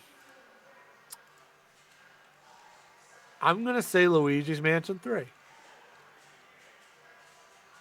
Only because here's why. I thought going into this one that it would kind of just be like your generic Luigi's Mansion experience. Not too difficult. They'll throw a couple things in there, but not a lot to like differentiate itself from like the other two. But I thought they would do enough where it'd be like, okay, they'll do the the funny stuff, and it'll be an okay game, but it'll still be fun to go through. And then when I played it at PAX West, at first I only got to play a little bit of it, but I thought like the controls were like kind of confusing. Mm. So I went, oh boy, I don't know about it, but I was still gonna play it. Gonna play the other two and stuff like that. All right, Bully says good concept, poor execution. Was easily a $30 game, not worth the Did $60 they end up paying for it? for the sinking city. Yeah, they didn't I can pay. That understand that. I can basketball's not understand that, included. Bully. Yeah, You basketball's tried. separate. You definitely gave it a college try. You Well, just got to as tell far as the basketball's sinking city. separate, but we don't know what the basketball is right now. So, um, Yeah, just tell we so can't find the ball, but the basketball's not included. so when so when Luigi's Mansion 3 came out, and then I started playing it, holy moly. This was not your typical Luigi's Mansion 3 game. I mean, it still had the fun aspect of it still had the fun aspect of it. It had a lot of comedy, little funny kitty comedy, but it was still hilarious to watch. When I got used to the controls, some of it was a little but you could still like, okay, when you got used to it, you're like, okay, I got it, and it worked flawless, like fluidly. And it was a lot more difficult than I thought it was going to be. Like a lot more difficult than I thought it was going to be. So they definitely amped up the difficulty of it. The different ghosts in it were amazing. The King Boo fight at the end was, it was a pretty good fight. It wasn't like this amazing fight, but it was a good fight. But overall, the game like surprised me at how good it really was. Like it got good scores, and I was like, oh, okay, good, it got good scores, so it's not gonna be a crap game. But like after I played, I was like, oh my god, this is really good. Like it definitely deserved a 9 from me for sure. Okay. Yeah, So I'm not surprised okay. by Luigi's Mansion. I knew that game was going to be good. The first two was so good. I forget that there's 3 of them. But like just the series is so good. I didn't expect anything less from it. So I can't say I was really surprised by that at all. I was just surprised on like how much better it was than I thought it was gonna be. That was my thing. Like I thought it was, okay, adding different worlds into the hotel. It's cool. They're getting Nintendo creative with that and stuff. But like how difficult, like it's by far the most difficult one. By far the most difficult Luigi's Mansion out of all of them. That's pretty much was why I was shocked. Like how much better this one was compared to the other two. So that's probably where I'm going with the surprising aspect of it for me personally of what I've played this year. Yep. So for me, it's Luigi's Mansion 3. But Tetris 99. you know what? Good choice. Very, very good choice. So I'm a diehard Tetris fan, but through the years I've kind of fell off a lot of the Tetris games because it's not the original Tetris. This was just, I didn't think a game like this could be in Battle Royale. I didn't even think about it, and I got to play it and immediately was addicted to it. And single-handedly was the reason for me to go and get the year subscription. Not the SNES, not the NES, but the Tetris 99. I'm like, this right here is worth by itself the year subscription. And I loved it. I absolutely loved it. So that surprised me. That was a surprise about how much I love Tetris. You know what? I agree with you. It's definitely right there for me. Yeah. For a surprising game. That game, I agree. I didn't think I was going to get addicted to it as I did. But I got super addicted to it for a while. Like I played it like I pretty much for a while I knew when the events were coming up to get the special skins. And I was like, yeah, I'm playing. It's so good though. It's super addicting if you get to win a round. My God, you definitely feel like you accomplished something if you win a round of Tetris 99. Yep. So great choice, man. Great choice. Tetris 99 was an amazing game for this year. Let's see. Trying to think of what else. I could just ask the basic one. What was the best game you played in 2019? The best game that I played in 2019? Best game you played in 2019. This one I gotta think about. Probably Pokemon. Darn it! I didn't get to play yet. Yeah, that I played. I Yeah. have to be fair. That I played. I Yeah. would say Pokemon because like Devil May Cry, I only played a little bit, not Yeah. enough to say it. What was the other one? Shadows Die Twice. Never played it yet. So it's like a lot of games that I haven't had the chance to actually play. But the one that I got to play, Pokemon, definitely. The Hellblade just can't. No, no. Hellblade came out in 2018. Yeah, but 2017? Nintendo Switch, it just came out this year. Yes. Yeah. Yes. For I the didn't Switch. even realize. Did I know that it was out for Nintendo Switch? I did. Maybe I did. I don't know. Yeah. So I would have to say Pokemon Sword and Shield. I enjoy it. I've been playing it a lot. So by default, I'm gonna say that game, but also not by default because I am really enjoying it. Mm-hmm. All right, we can't count Smash because that technically got released in 2018. Yeah. Yeah. Oh man, there's so many games that I haven't played yet that I need to play. Um, Damn, I played some really good games this year too. Freaking Astral Chain, Luigi's Mansion 3. Yoshi's freaking. Oh my god, Yoshi. Oh my god, why can't I think of this? Yoshi's Crafted World. Mm-hmm. There's another. We forget about Yoshi's Crafted World. Yeah. Yoshi's Crafted. I loved Yoshi's Crafted World. I loved it. I thought it was a really cute game. Yeah, I haven't got the chance to play it. Like play it. It's fun as shit. Mm-hmm. Yeah, I loved Yoshi's Crafted World. It was a really cute, funny game. I think I know where I'm going with this though. Yeah, I gotta say Resident Evil 2. Okay. Yeah, Resident Evil 2. Damn. Now this was my first experience with the Resident Evil 2 story. Mm-hmm. So because I got to play it finally over the shoulder because I just can't deal with that freaking set camera shit. And there were some moments. There were some moments when I was playing it and streaming it. Dwolly knows. So many times Mr. X scared the shit out of me in that game. But it ran so fluidly. It was so good. The story was really good. Playing Leon's side and Claire's side was really fun to do. They were both short campaigns, but obviously it's understandable because, literally 2 campaigns, one Leon and one with Claire. Getting to see characters from like earlier in the in the lore, I should say, like a Sherry Birkin, which she was all grown up in Resident Evil 6. So getting to see her as like little Sherry Birkin was kind of funny. Getting to see like William Birkin and his whole monstrous look. And then obviously Mr. X was Mr. X. It was a good game. It was phenomenal.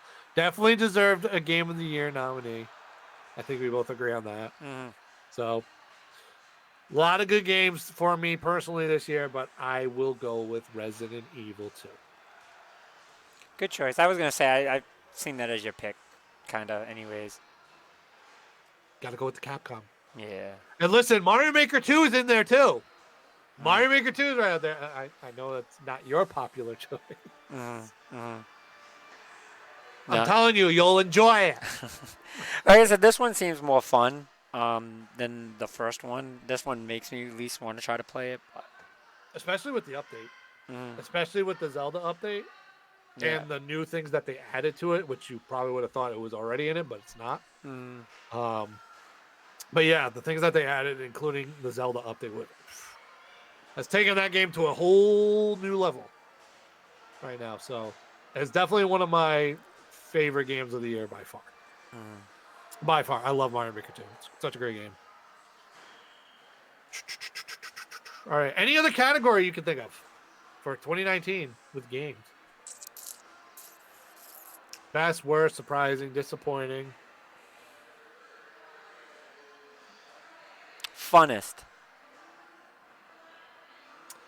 Funnest, like with multiplayer stuff. Just Funnest. game that you enjoy playing. Like it's just fun. Like it's not a game that it's not like a game that you like, oh, I got to beat this, or oh, wow, the story's really good. Just something that you play because it's fun. Like for me, I would have to say the Tetris 99. Like Tetris 99 was really fun. It would be Yeah. tied between Tetris Okay. 99 and Kirby. The Kirby game that we Super were playing. Clash. Yeah, Super Clash. Super Clash was really fun to me. I don't know why. Like it was Yeah. such a dumb, simple game, but it was really fun. No, I would. That would probably be my vote. Like I played a lot of Modern Warfare, like lately, but like the game that I've been playing consistently, and you've seen me playing it consistently. I got to level 100 on it. Definitely was Kirby Super Clash. It was a fun little game. It was like Monster Hunter in a Kirby environment, not with the whole lore of Monster Hunter, but like in a 2D Kirby setting. It was like Monster Hunter. And it's a fun little game to play.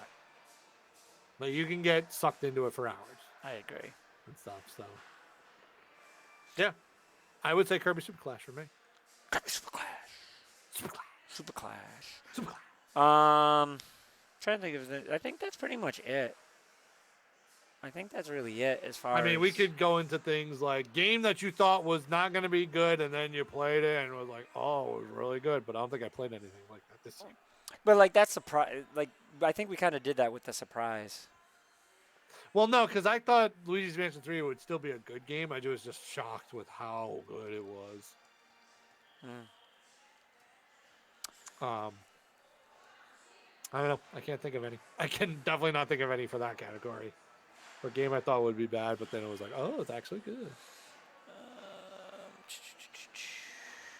Where do you think 2019 sat for VR games? Do you think it helped it? Do you think it just kind of sat in the middle? Or do you kind of like it didn't do anything? Or do you think it hurt it? I don't think it hurt it. I definitely don't think it hurt it. No, because you still had games like Beat Saber that came out. You still had games like Trover that came out. No Man's Sky had a freaking VR, update for it. Freaking what the hell was I thinking? You had like little sneak games like Falcon Age that I got to play at East, which was really cool. It was actually like $20, I think, $20 or $30 to play it. But it was really cool how you could control the Falcon and what it did. What other game? I think there was a Five Nights at Freddy VR game. Probably scared the shit out of a lot of people. No, it definitely nothing got hurt. VR didn't get hurt. I think VR stepped up this year. Yeah. The Beat Saber just blew up like crazy. Yes. Let me see what else. Harmonix came out with a new one that's like a gun one that's like Beat Saber. People starting the music games really work well Yes. within the VR. I was shocked. No, okay. I want to say I was shocked how much I love Beat Saber, but I'm not. Because I really wanted to play Beat Saber because of the type of music games I was into. Like I loved Rock Band, and that just looked so cool. And then when I got into it, I was so surprised on how well it worked.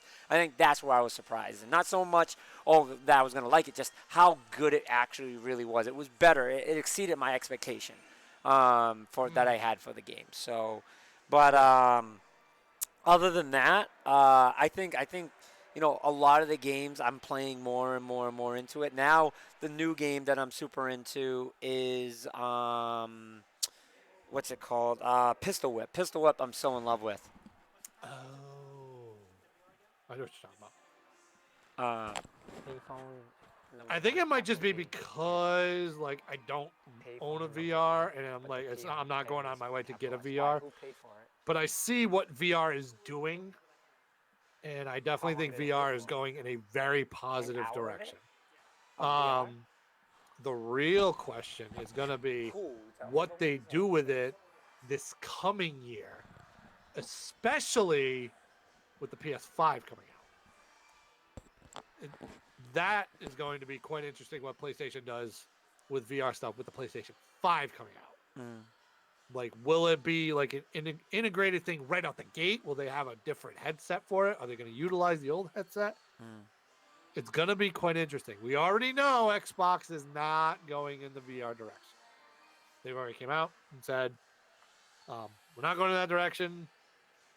Um, so, yeah, pretty much. They're not going in that direction. Um, but it's so weird because we all thought like a few years ago that they would have went in the AR direction, not the VR direction. Yeah, no, I People, thought I thought more and more was going to be into the AR one myself. yeah. Oh, Dwally said they actually gave out a handful of Falcon Age codes for Epic Store earlier today, but I was a bit too late to claim a code. Darn it! I would have told Van to get it so he can play it in VR because it would have been really fun to play in VR. It's actually, yeah, it's a fun game to play in VR. Here's a question for you. So, a certain thing came out this year. A certain thing that you had pre-ordered. A certain thing that when it came out right out the gate got crapped on because of how bad it was. For anybody that doesn't know, we're talking about Google Stadia. So the question is, with this coming year, with xCloud coming out, Stadia will hopefully get better. We don't know. Where do you see Stadia being within the first, I'll say, few months of 2020? I'm not 100% sure. And I'm frozen, apparently. Let me see. I'm frozen. There you are. Yee! Um, they gotta do a lot more to step it up. They definitely gotta do a lot more to step it up. Yes. Specifically for me, like, okay, so I don't know if everybody got their pre-orders who did pre-order it. I don't know if everybody got their Chromecast and whatever that they needed and the controller and stuff for the code to play it. But I think that at the start of the new, just in my opinion, more than likely that's not going to happen because it's only a week from now. If Google had any smarts left in them right now, as far as this, as far as Stadia goes, they need to right at the beginning of the year open up their system so that anybody that registers gets a code. Because remember, this thing is supposed to be able to play on your PC and your tablet and all this other stuff using, the Google engine. So when you're on Chrome or whatever, it should be working, right? Mm. You're supposed to be able to use this thing. They need to do something where if you register for Stadia and you pay and you start your whatever subscription, I believe they said they were gonna have a free subscription, right? Thing. Yes. So I don't know if I would come out with the free one. I mean, they probably should because everybody's been crapping on it. But I feel like if they did do that, then so many people would just jump on there and like whatever and probably break the whole system. Mm. So for now, at the least, they need to start telling people you can sign up now for the monthly subscription and start playing Stadia wherever now. Yeah, you get your code and you can put your code in, log into the system, and start playing Stadia now, pretty much, with your with your monthly fee at this point. They can have the free one, but again, I just think it's gonna be a mess if they just said, "Hey, here's the free one. Register now," and then the whole thing gets whatever.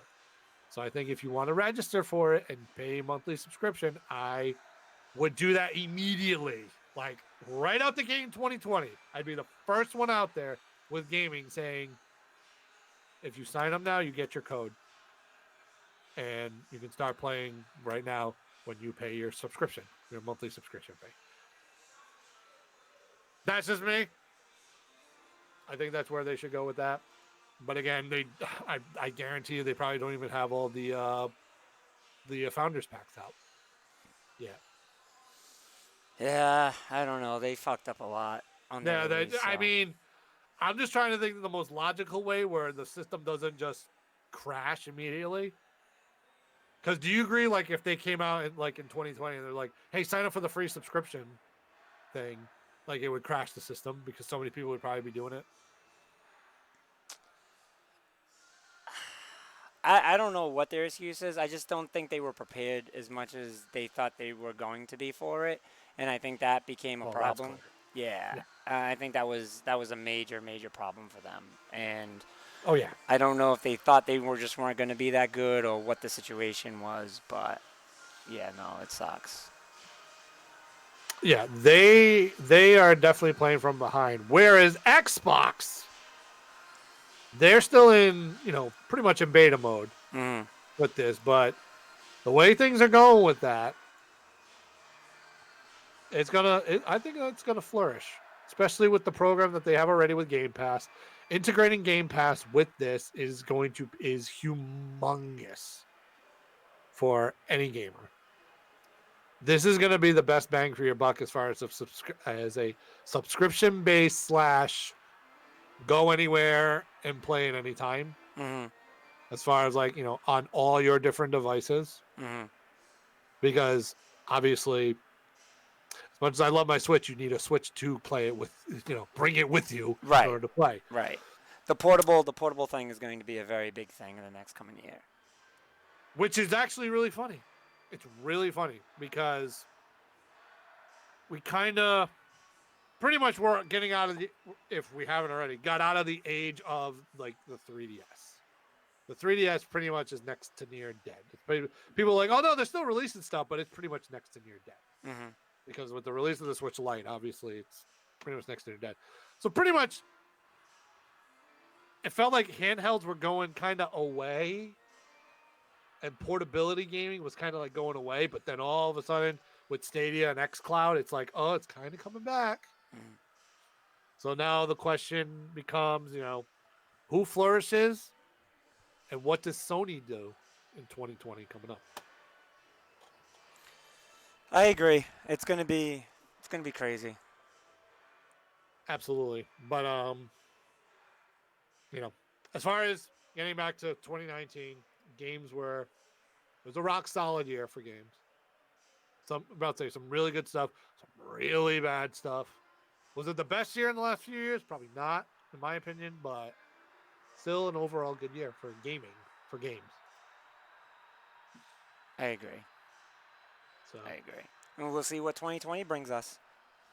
So, Van, as far as 2019 goes, we're about to wrap up 2019. What were your best personal experiences of the year? Um,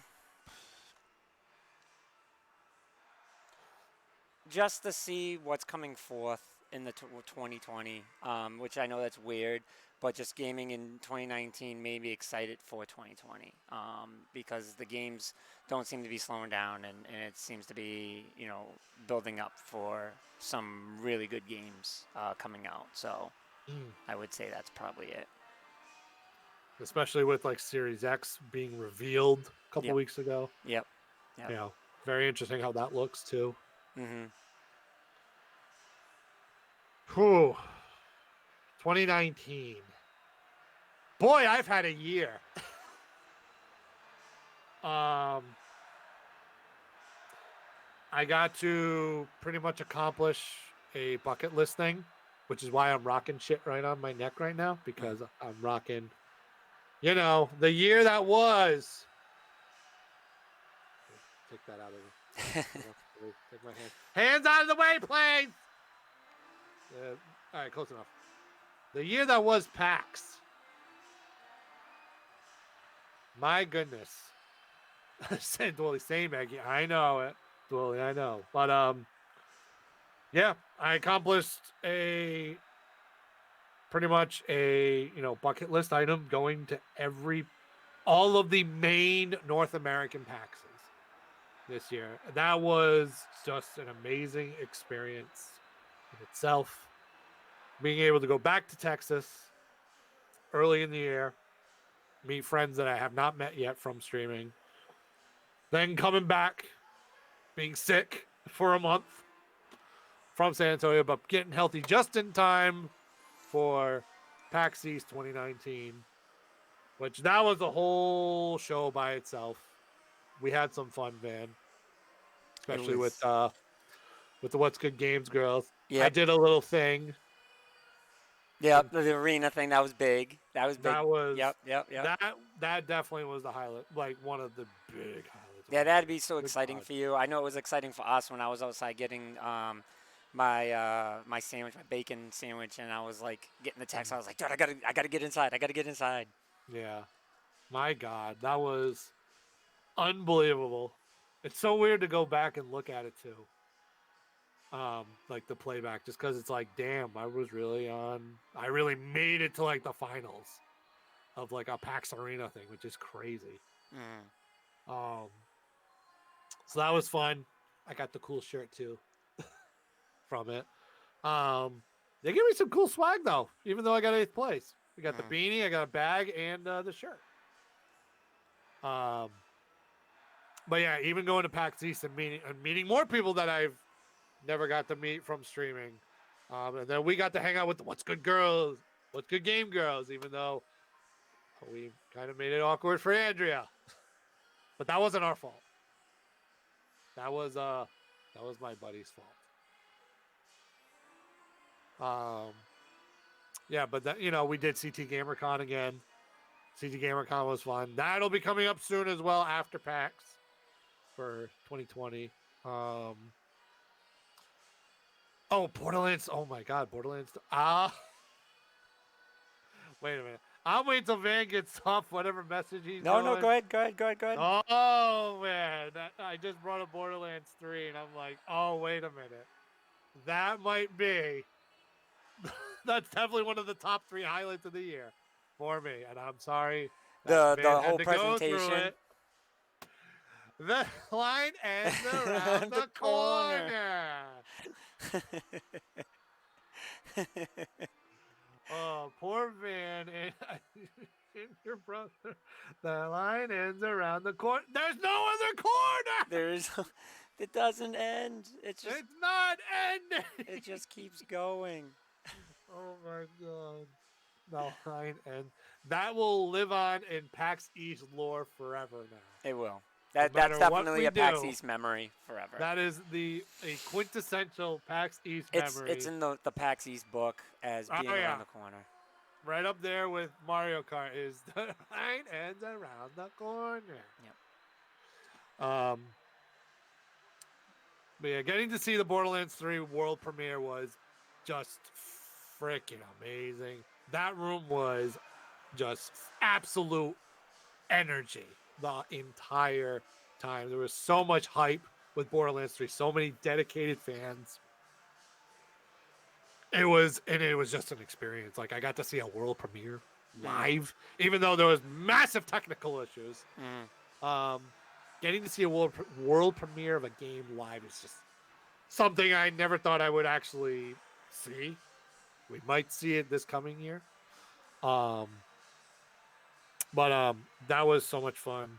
PAX East overall was this was probably my best PAX East I've had, for obvious reasons. And then, kind of going through the year, E3 happened. It was kind of questioning what E3 was going to be with no PlayStation at the time. It was okay.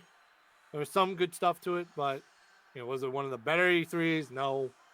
But there's still some really rock solid announcements. I mean, obviously, the big highlight had to be Keanu. Yeah, yeah, that was a surprise. Yeah, Keanu with Cyberpunk 2020. That was a huge surprise. A lot of people were hyped on that, and him being there was just absolutely amazing. Wait, wait till East 2020. Gonna be a good one. Dolly 20. This PAX was gonna be tough to top for me. Um, but yeah, E3 had some great announcements. But it still was, without PlayStation, it was just something not right.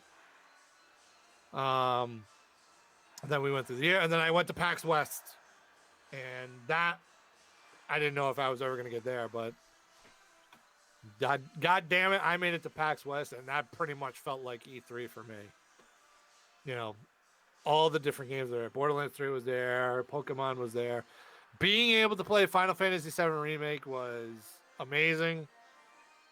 I know I throw it in your face a lot, Van, but I really wish you were there to play. I know you're dead set on not wanting to like touch it at all, play it at all, and I totally get it because I was the same way with Mega Man 11. Um, but just being there to see the booth and stuff, I wish I could have taken pictures, but they said no pictures. So I literally only got like the picture of the um, the box.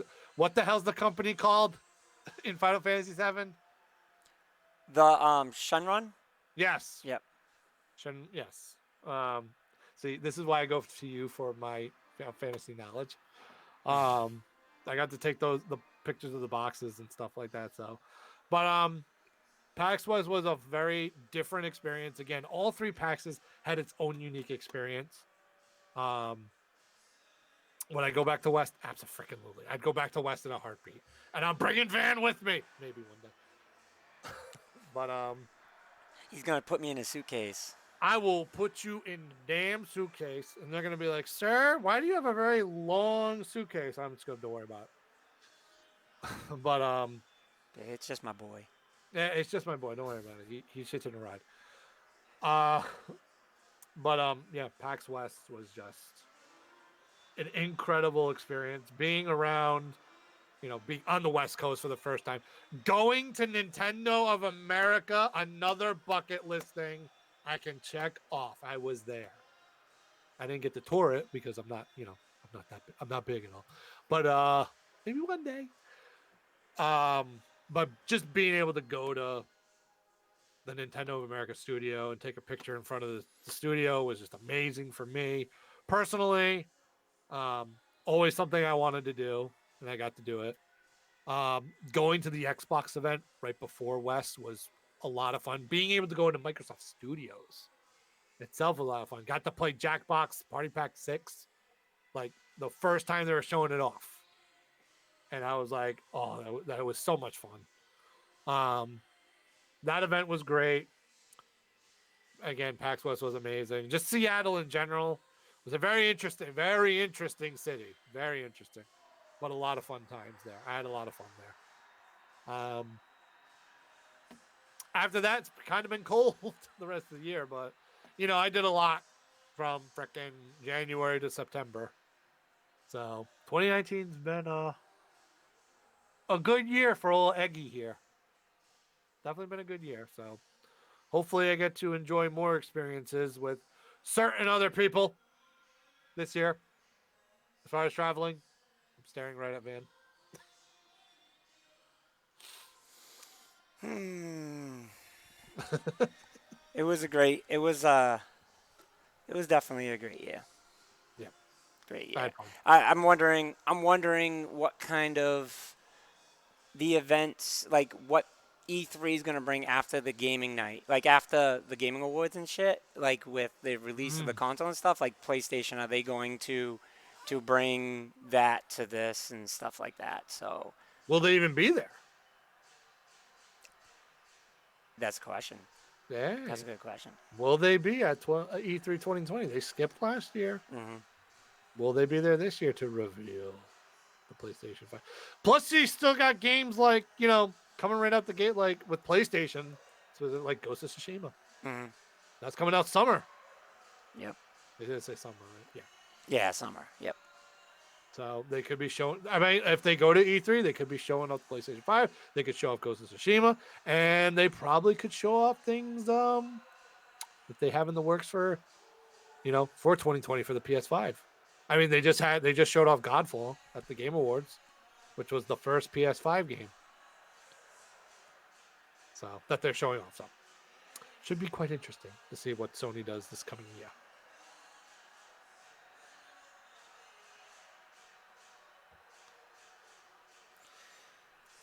I'm trying to think if there's anything else that we need to go over. I don't know. I went over a lot. Yeah, no, we did. We did. And I talked a lot. Dude, just no, I'm glad you put all this together, though. Like I said, that's the reason why, I enjoy you doing the show. It was crazy.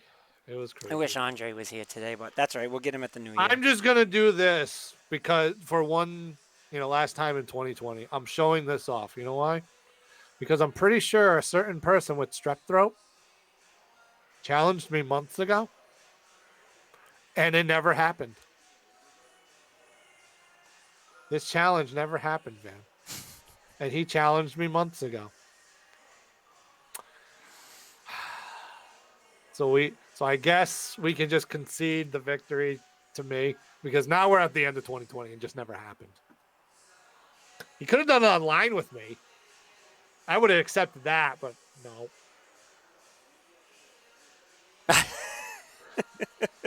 I don't know. You know what? He'll try to get his revenge at CT GamerCon 2020. Which is He's never going to play you, dude.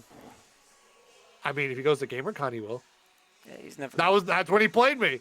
But he was like, GamerCon, it distracted me. And I was like, that's bullshit. That man had to play with a regular controller, and I'm sitting there with a single Joy-Con with Kate there, and I still beat his ass. Oh, man. But, all right, well, I think that's it. Was there anything else that you wanted to go over?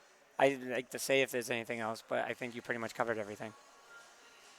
Next week, we go over our games of the decade. Yeah, so definitely catch us next week as we break down everything here on the show for all the games of the decade, not the millennium. Not the millennium. That'd be a lot of games. It'd be 20 years of gaming. Yeah. We'd have to go over. That's a lot of games. All right. Oh, my goodness. Well, that's it for us today and the last time you see us in 2019. Yes. So on that note, I wish Andre was here to say farewell for 2019 with us, but that's okay. That boy wasn't even in chat. I'm like, you little... He's sick, so hopefully he's laying down feeling better. Strep throat does not affect your finger. Very true. But maybe he's laying down. Maybe he's laying down sleeping. I don't know. That's possible. I can't speak for him. If he's sleeping, good for him. He needs the rest. I can't speak Get healthy. Get healthy, my dude. I can't speak for him. But that's it for us today. We will talk to everybody again in 2020. As we sign off, it's me, Van, a.k.a. Mr. Showtime, Dr. A Player, a.k.a. Kyle, what a a.k.a. year it was. I had such a good year. That's it for us this year. We'll talk to you guys in 2020. On that note, be safe. Peace. Peace.